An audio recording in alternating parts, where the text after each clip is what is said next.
পাশাপাশি আমি এটাও মেসেজ দিয়ে দিই, আপনার সামনে 15ই আগস্ট আছে, আপনার জন্মাষ্টমী আছে। এই দুইটা অনুষ্ঠানকে সামনে রেখে যদি কোনো ব্যক্তি প্রতিষ্ঠান কোনো ধরনের অশান্তি সৃষ্টি করার পায়তারা করে তাদের বিরুদ্ধে কঠোর আইন প্রয়োগ করা হবে। এর পাশাপাশি সার্জেন্টটা বলেন পরিবেশ দপ্তর আইন অনুসারে এই যে অবৈধ স্থাপনা নির্মাণ, এর পাশাপাশি যে কোনো অবৈধ উচ্ছেদের স্যার যতদিন আছেন আমরা তার পাশে আছি, অভিযান চলবে। ধন্যবাদ ধন্যবাদ ধন্যবাদ স্যার।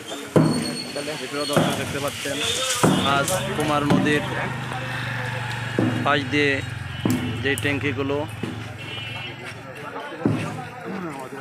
দিয়েছিল ময়লা কুমার নদে যায় সেগুলোর অভিযান চালিয়ে আমাদের টিউফম্যান ও মহোদয় এবং আমাদের বর্তমান ভারপ্রাপ্ত অফিসার ইনচার্জ এনারা কথা বলতেছিলেন, আমরাও সাথে আছি।